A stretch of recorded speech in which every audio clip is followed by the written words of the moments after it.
Happy Panag mga mahal ko! So sa video na to, ipapakita ko sa inyo kung paano ginagawa ang mga float or floral float na gagamitin sa float parade this coming February 25. Makikita nyo kung gaano karami at kung gaano kabusisi gumawa nitong float na to. So nandito po ako ngayon sa isa sa gumagawa ng float na gagamitin para sa float parade this coming Sunday, February 25. So as you can see, napakadaming bulaklak talaga na kailangan. So kung makikita nyo, 80 to 90% talaga ng mga float is fresh flowers po talaga ang ginagamit kasi isa po talaga yan sa criteria. And about the colors, yes, yan po ang natural na colors ng mga flowers. Kaya talagang pinag-iisipan at binubusisi bawat detalye. Isa ito sa pinakamalaking float na magma-march this Sunday. Sobrang nakakatuwa lang talaga at nakaka-amaze na makita kung paano to binubuo.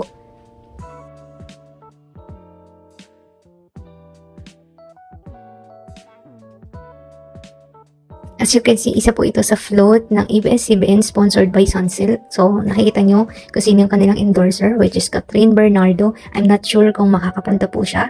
So, sobrang excited lang din ako na sana nga andun siya. And the next float is also from ABS-CBN, sponsored by Surf.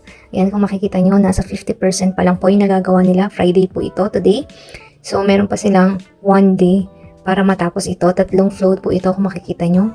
So, sobrang nakaka-amazing lang talaga yung professionalism ng mga gumagawa ng ganito. Na paano nakikreate or paano nila nagagawa yung mga designs na ganito. Kasi bawat detalye talaga. So, talagang pinag-iisipan at kung ano talaga yung flowers na gagamitin nila para sa design. The ideas, the creativity, grabe talaga. Hindi ko naman sinasabing ito na yung pinakamagandang nakita kong float. Ang dami talagang magaganda. Pero nakakatuwa lang talaga na makita mo kung paano nila ginagawa, paano nila binubuo.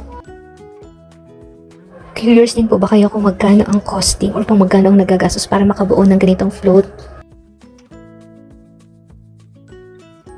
Base po sa nakausap ko, hindi pa po nila mabigay sa akin yung total costing pero almost 100,000 daw po bawat isang float. Kasi kita nyo naman po the details, hindi talaga tinipid ang mga flowers and then hindi lang naman din po yun ang expenses nila. So grabe lang, sobrang ganun pala talaga kamahal ang aabutin bawat float na gagamitin. Sobrang excited na talaga akong makitang rumampat ang 3 float na to kasi sobrang nakakatuwa talaga na makita mo silang ginagawa o unti-unting nabubuo sa harapan mo. So as you can see, ito yung mga flowers, talagang fresh flowers na nanggagaling sa iba't ibang parte ng provinces dito sa Benguet. Nakaka-proud talaga. As you can see, ganyan kadami yung mga tauhan or yung bumubuo ng mga float na yan. Yung kanilang hard work, hands down talaga sa lahat ng mga creative talaga na professional na gumagawa ng mga ganito. So as you can see, may makikita kang mga foam dyan kung saan nilalagay yung mga flowers para magstay yung freshness nila kasi ilang days pa bago siya rumampa. So dinidiligan po nila yan ng water para hindi sila malanta.